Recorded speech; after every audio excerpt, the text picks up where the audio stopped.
කරන්න වෙන වෙනම වෙලාව ගන්න නැහැ. කාලයයි කියලා බයයි පොඩි වෙලාවයි දීලා තියෙන්නේ.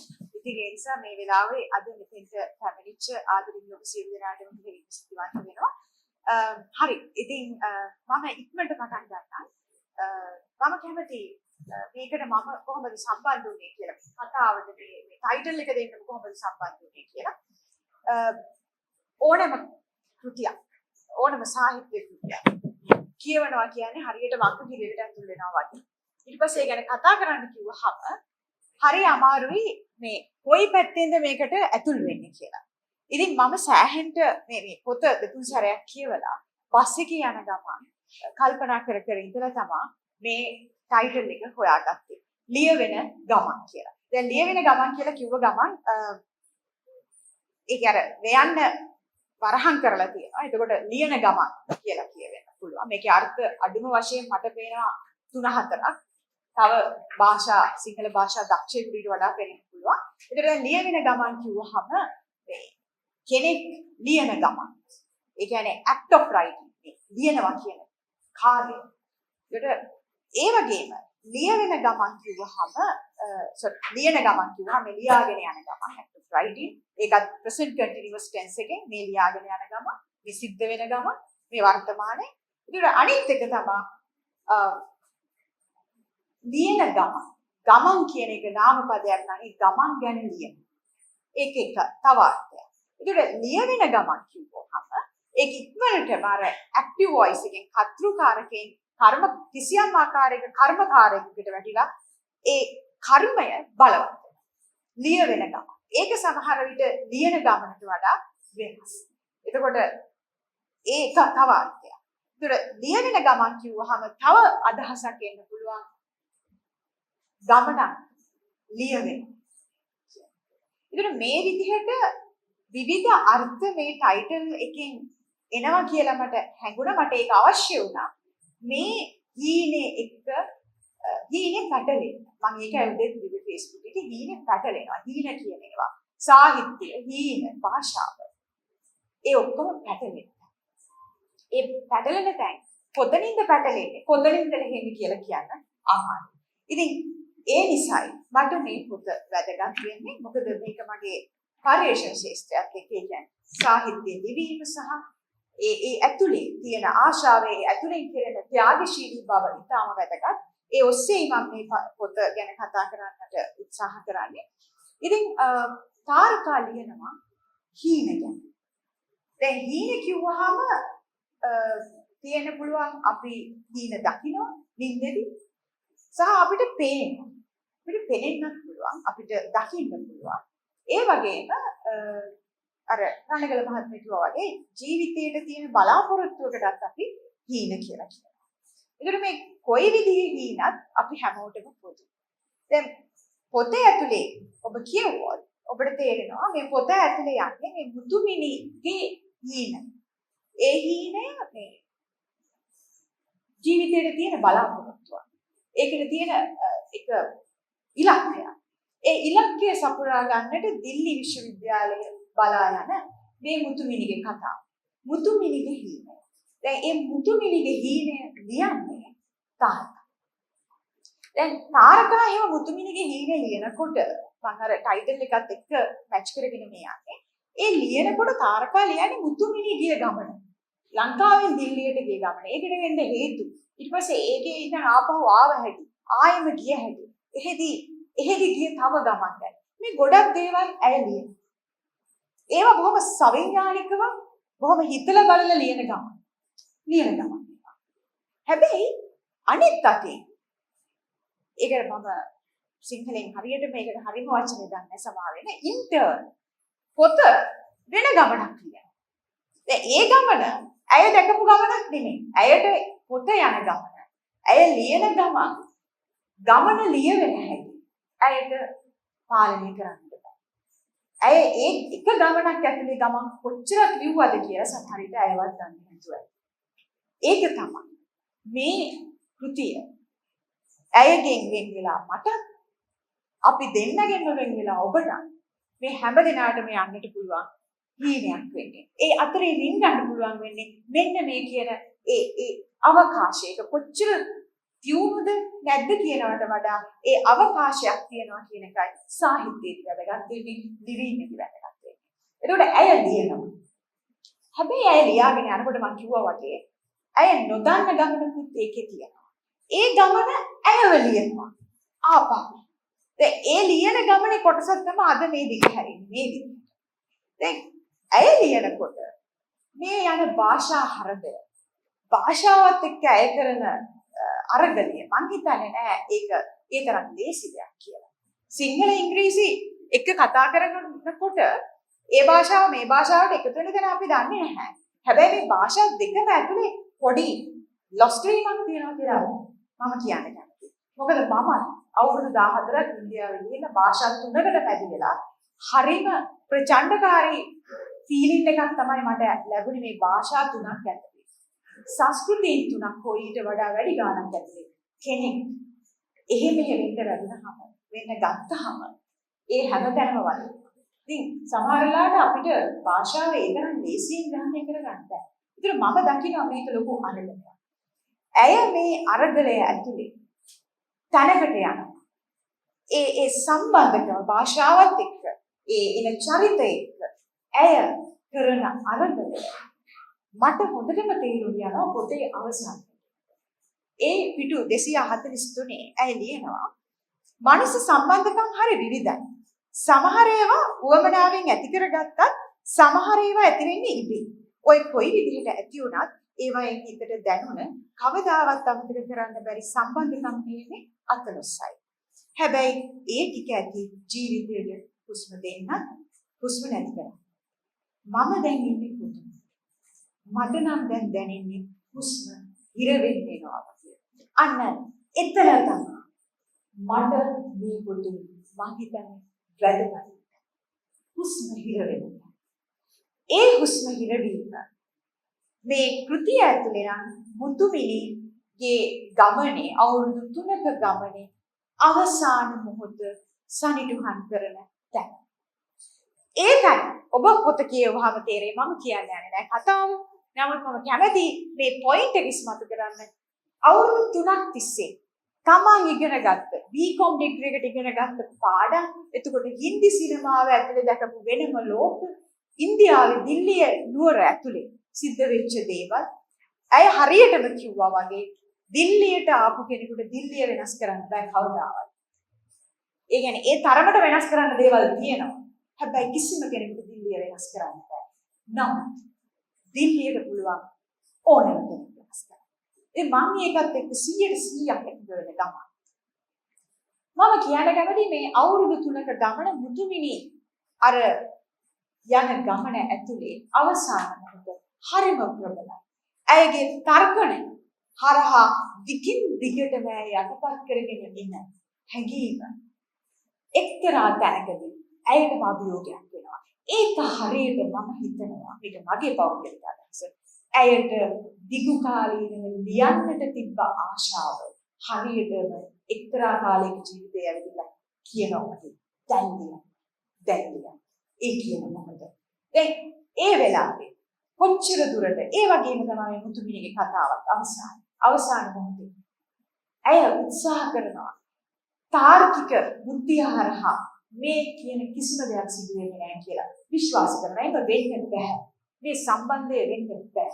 රාහුල් කියලා කියන්නේ යහළුවෙක්. හැබැයි රාහුල් කියලා කියන්නේ මම විශ්වාස කරනවා මේ කතාවට අනුව හින්දි සිනමාව හරහා කිසියම් ආකාරයකට අපේ මනසට බලපාන එක්තරා ආකාරයක සිහිනකුණ. ඒ ඔක්කොම බලපෑම් ඇතුලේ ඇය ඉඩ දෙනවා බුද්ධියට. බුද්ධිය යන ගමන එක්තරා තැනකදී සියලුම ශක්තිය අභිබව බුද්ධිය අභිබව හැඟීම් ඒ කියන්නේ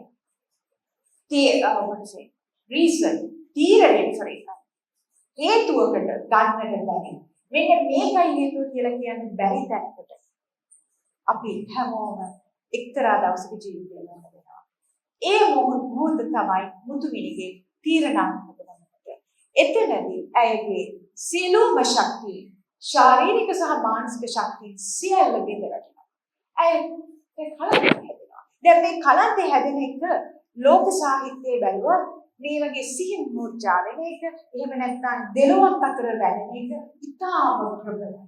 ඒ ප්‍රබල වෙන්නේ මේ தત્ත්වය බිඳ ගන්න නම් මේ தત્ත්වය බිඳගෙන ඊළඟ මොහොතට යන්නට නම් සිද්ධ වෙනවා මෙතනින් වෙන්නේ. ඒ වෙන්වීම මම කරන්නේ නැත්නම් මගේ ඇතුලෙන් සිද්ධ වෙනවා. ඒ මොහොත තමයි මුතුමිනි මේ ගත කරගෙන යන්නේ. එතනදී ඇයගේ හුස්ම හිර වෙනවා. දැන් ඒ කතාව එහෙම කියන ගමන් මම කියනවා ඒ හුස්ම හිරවීම එක්තරා ආකාරයක අවශ්‍ය වෙනවා කෙනෙකුට ලියන්න තමන්ට දැනෙනදී.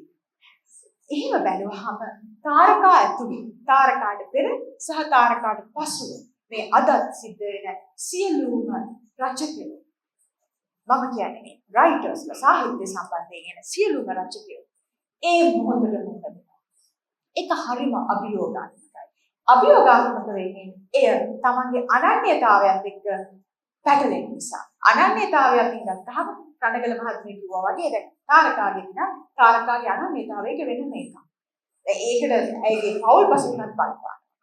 ඒ කොහොම වුණත් ඒ තියෙන අනන්‍යතාවයට කිසියම් ආකාරයක තමන් කැමති හෝ අකමැති බලපෑමක් සිද්ධ වෙනවා තමන්ට අවශ්‍ය දේ ලියන්න යනකොට.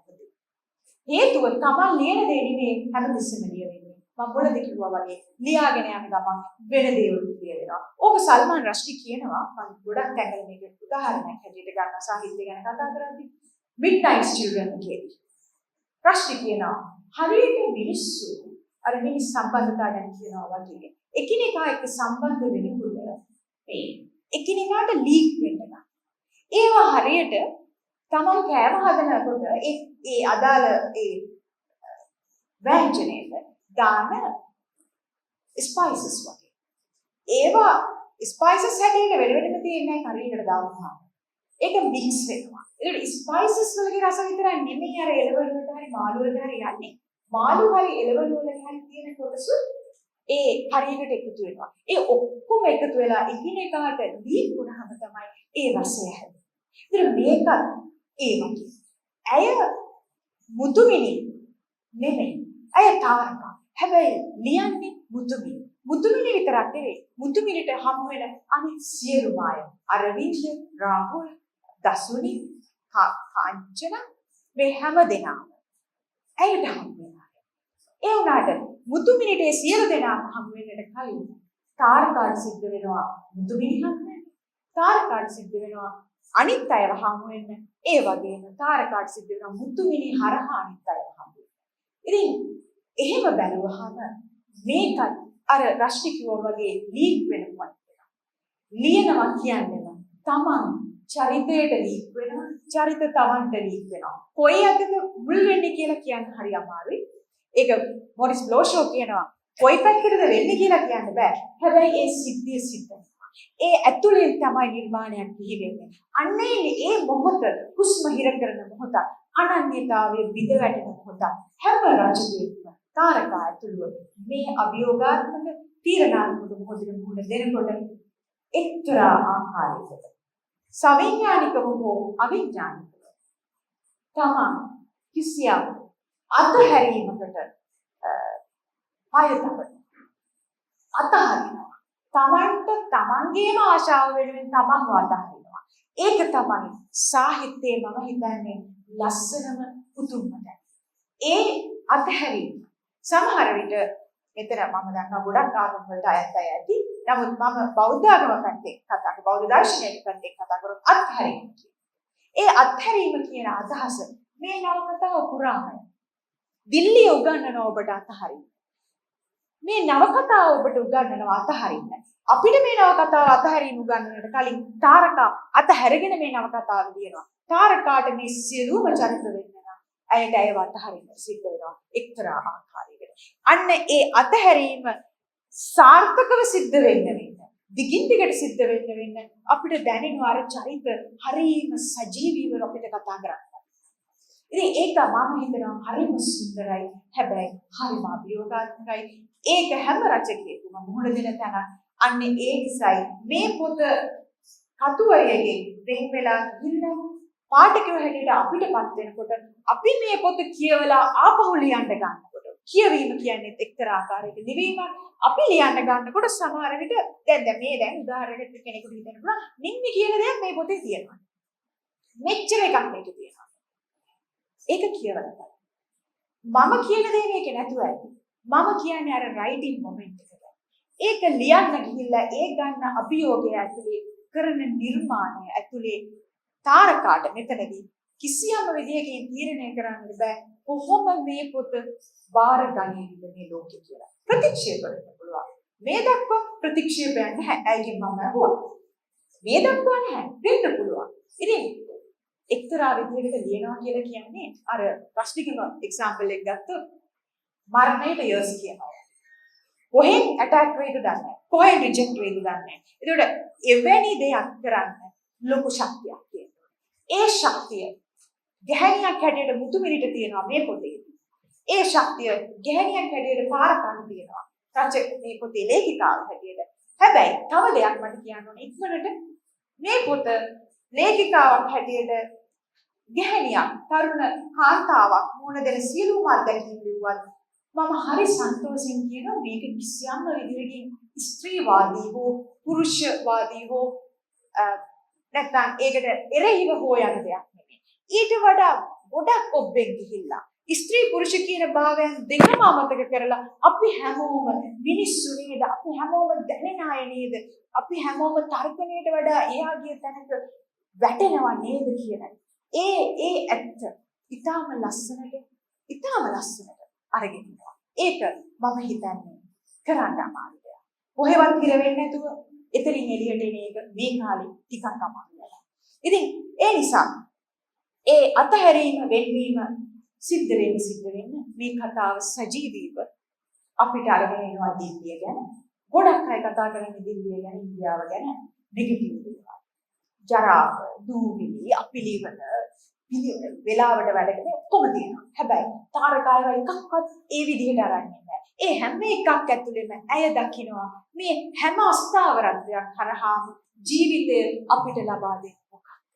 අපිට පුළුවන් ජීවත් වෙන්න විතරයි මේ වෙලාව. ඉතින් ගොඩක් තැන්වල තාරකා හරහා අපිත් එක්ක මුණ ගැහෙන මුතුමිනි හැමදෙස්සම කියන්නේ බම්බු ගහගන්න කියලා මම මේක කියනවා. මම මේක ලියනවා. ඉතින් මම දකිනවා ඒ බම්බු ගහගන්න කියලා ඒ යන ගමනම මේ තාරකාගේ ලියමන. ඉතින් ඒක මම හිතනවා මේ වෙලාවේ ලේඛිකාවක් හැටියට මේක සමහර විට ඇයගේ ප්‍රථම නිර්මාණය වෙන්න පුළුවන්. නමුත් මම කියනවා මෙතනින් එහාට එන සියලුම නිර්මාණත් ඇයගේ ප්‍රථම නිර්මාණ. මොකද මේක ආපහු ලියවෙන්නේ නෑ ඇයගේ. ඇයත් වෙනස්. මේ පොතත් වෙනස්. හැබැයි මේ පොත අර ජක් දෙරිඩා කියනවා වගේ පොත් කියන දේවල් ලියපු කෙනාට අයිති ඒවා නෙමෙයි. ඇය ලියලා අස්සන ගහලා මේක ඇයගේ අතින් එළියට දැම්මම පස්සේ මේ පොත ඇයගේ ඈත් වෙලා යනවා. හරියට මම හිතන්නේ දෙරිඩා කියනවා වගේ ළමයි දෙමව්පියන්ගෙන් වෙන් වෙලා යනවා. පොත් හරියට ළමයි වගේ. තමන්ගේ අම්මා තාත්තගේ භාෂාව අරගෙන ඒ භාෂාව ඒ හරහා ඉගෙනගෙන ගෙදරින් එළියට බහලා යනවා. ඒ යන අය කවදාවත් ආයේ ගොඩක් දුර යනවා. ඉන්දියාවට, ආසියාවට, ඇමරිකාවට මේ පොතේ තියෙන අය වෙන කතා. ඒ යන අය කවදාවත් එන්නේ නැහැ. කෙනෙකුට කියන්න පුළුවන් මොකද නැත්තේ? අපේ ළමයි අපි ළඟට එනවා. ඔව් එනවා. හැබැයි එන්නේ ගියපු කෙනා වෙනම කෙනෙක්. ඉතින් මේ පොත මේ ගමන ආරම්භ කරලා ඉවරයි. මේ ගමන ඇතුලේ මේක විවිධ භාෂාවන්ට යන්නට පටන් ගන්න ඉවරයි. අපේ තුන්වෙනි දේශකවරිය ඒ ගැන කියයි අය දැනටමත් පටන් ගන්න තියෙන්නේ. හින්දි භාෂාවට මේක පරිවර්තනය කරන්න. මේක තව භාෂාවකට පරිවර්තනය වෙයි. මේක අපිව පරිවර්තනය කරයි. මොකද මේ වගේ මම දන්නේ නැහැ මේවට මොන නිර්ණායක ඇතුලේද පොත හොඳ හෝ නරක වෙන්නේ කියලා. මම එතන නැහැ. මම කියන්නේ මේ වගේ පොතකට හරි තැනක අපි ඉන්නවා. මේ චරිතය ඇතුලේ. මට මෙහෙම චරිත ගොඩක් හම්බ වෙලා තියෙනවා. ඇත්තම කියනවා නම් මම හිතුවා පොතේ තියෙන මට තාරකා හම්බ වෙන්න ඇති දිල්ලියේදී. මොකද මේකේ තුනෙන් දෙකක් විතර මට හිතෙනවා මම යත් එක්ක කියා දක්වලා කියලා. ඒ තරම් ෆැමිලිය විදිහට හැදෙන්න නම් අර වෙන්වීම අවශ්‍යයි. ඉතින් මේක ඉන්දියාව ගැන ලියපු ඉන්දියාව ඇතුලේ හිර වෙලා එයින් එළියට ආපු ජීවිතයක් ඇතුලේ එන ලස්සන දර්ශනයක්. ඒක තමයි අදහැරෙන්නේ. ඇය ලියන ගමන් ඒක කරනවා. ඇය ලියපු ගමන් හරහත් ඒ අතහැරීම සිද්ධ වෙනවා. මේක නවකතාවක් වීම හරහා ඒ ගමන සිද්ධ වෙමින් පවතිනවා. ඒ වගේම ඒ අතහැරීම හරහා ඇය අතහැරියොත් විතරයි මේ පොත දැන් ඇයට තවමත් කියන්න පුළුවන්. ඉතින් ඒ නිසා ඒ දර්ශනය ඒ වෙනස් වීම ජීවිතය කියන එක වෙනස් වෙනවා කියන ඒ දර්ශනය කිසිම ආගමක් සම්බන්ධ කරගන්න නැතුව නවකතාවකට පුළුවන් ආගම් සියල්ලෙන් ඒ වෙන දර්ශනය අරගෙන. ඉතින් මම ඒ හැකියාව මේ පොත ඇතුලේ දකිනවා. පොතක් නම් පොත හොනාරක කෙසේ වෙතත් ඒ පොතෙන් පුළුවන් වෙන්නේ ඕනේ මම විශ්වාස කරනවා ජීවිතේ දෙන්නේ අර මුතුමින් කියනවා වගේ මනස සම්බන්ධ ජීවිතේ දෙන්නේ හුස්ම මේ පොත අපිට හුස්ම දෙනවා තාරකාලක් හුස්ම දෙනවා තව පොතක් දෙයක් මම ඇයි සුබ පතන මේ පොතට සුබ කරනවා